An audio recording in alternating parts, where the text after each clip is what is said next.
Welcome back to the Whiskey Couch with me, Gustav Miller, as your host. I almost want to say greetings from a very warm, summery South Africa. Yes, it's summer here. Temperatures way up in the 30 degrees Celsius. Today's whiskey is the Jura.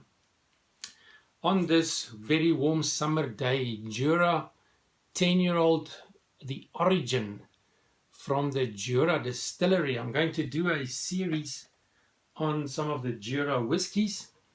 I'm going to review the Jura 1016, Prophecy, Superstition, and also the 21-year-old. But I'm starting today with the 10-year-old Jura. Jura Distillery, established in 1810 and situated on the island of Jura. There's our Scotland map. Lowlands, Highlands, and then here just above the island of Islay, you've got the Jura Island over there. The two separated by only about 800 meters of sea. So just off the west coast of Scotland on the island of Jura. And it's owned by Whyte and Mackay, and the word Jura comes from the Norse word meaning island of the deer. It's very interesting. On this island, there are less than 200 people living there, but more than 5,000 deer. So the ratio between humans and deer is about 30-1 on this very interesting island. One of my favorite distilleries. My son and I visited it a while ago. We were staying in Port Ashkey on the northern tip of Islay, and you can see on the other side there's the strip of sea, about 800 meters, with the ferry. You can take the ferry to go across, and in the background you can see the island of Jura, where the Jura Distillery is situated, and that is in the village. The Jura Distillery in the village. I think on the website it says one road, one pub, one community, one distillery, and I always want to add one island. So I enjoyed it very much. I've got fond memories of my time on the Jura Island. The symbol on the bottle, it says here 10-year-old origin, and that is also the Celtic symbol for beginnings. It says here on the packaging that it is a light and delicate single malt. Light and delicate single malt, and that is because of the very tall stills, almost as tall as Glenmorangie. So that lends itself to quite a delicate whiskey. It also says here on the gift box, in terms of the taste, what one can expect. Slumbering for a full decade in quiet contentment, this beguiling spirit has a lingering taste of sweet pear, crushed apples, maple syrup, gentle notes of honey, caramel, soft licorice, and roasted coffee beans. And you can see there the core range, each of them with their respective symbols. I've already poured myself a dram because it needs to stand a little bit for it to open up and sort of rest to get maximum flavors and aromas. Matured for 10 years in ex-Bourbon casks, bottled at 43% alcohol by volume, and probably chill filtered and colored because there's no information to the contrary. And we've got a warm golden color on this whiskey. Very good memories from Jura. Yes, on the nose I can pick up some American oak and some honey that comes from that oak. Maturation in that oak. It's sweet, it's fruity. It's indeed very light, even on the nose. There's a cereal note, a little bit of nuts, and also an earthiness.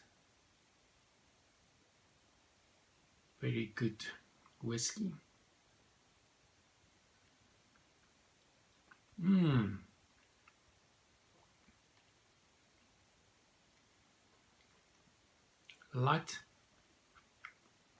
a light entry level whiskey. Little bit of an alcohol burn because of its youthness, its freshness, 10-year-old, not that old. I can pick up the pear on the palate, and the apples, the fruitiness with the honey in the background, the honey sweetness.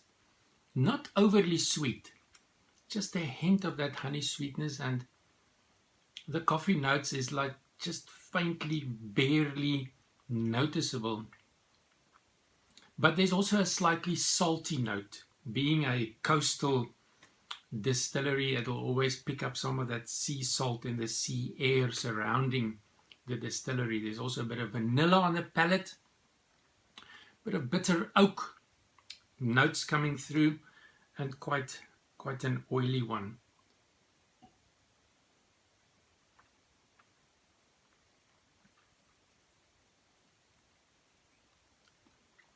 And the oiliness coating your mouth, making it a really enjoyable experience. The finish is fruity, spicy, slightly salty and earthy. And I'm going to see what a drop of water will do. 43% alcohol by volume, so it's a good thing to add a few drops of water. You can see the oiliness immediately if you add the water. The oiliness. Ooh, more caramel and fruit with a few drops of water. Wonderful nose, caramel and fruit.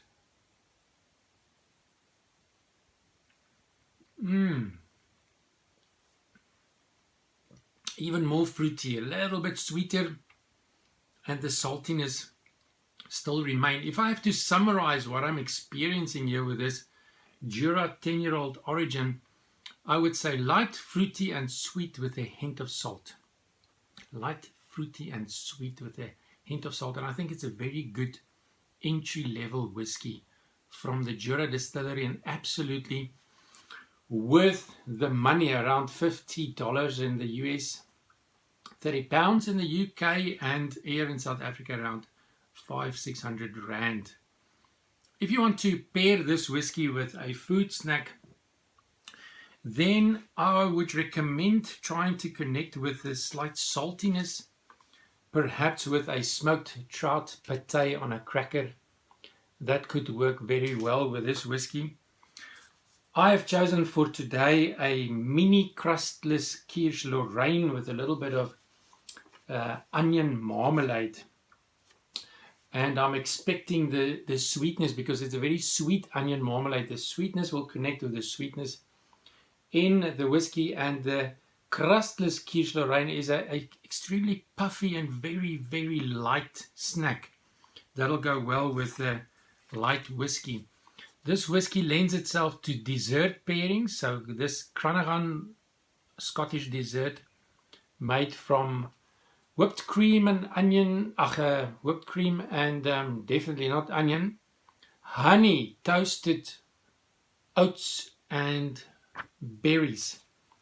Perfect for this pairing. Or a hard cheese like Emmentaler, which is actually a semi-hard cheese.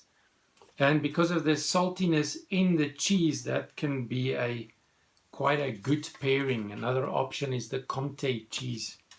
Will work well. Or sushi. Salmon sushi, especially with a few drops of soy sauce. The saltiness will connect very well with the slight salty note in the Jura. This is my Kirsch Lorraine. Mini Kirsch Lorraine crustless. You can see the onion marmalade on top. It's a fluffy, very, very light. So I've added the sweet onion marmalade to make it a little bit more interesting and to make the pairing, the connection easier.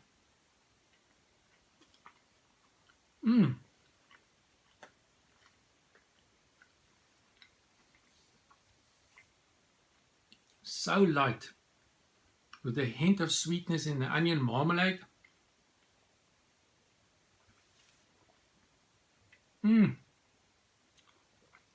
Wow, 4.5 out of 5. A whiskey that normally lends itself more toward dessert pairing and chocolate pairing but it works so well with a very light savory snack such as this quiche Lorraine. Fantastic. Thank you for watching. See you again soon for the next in the Jura series. Slàinte.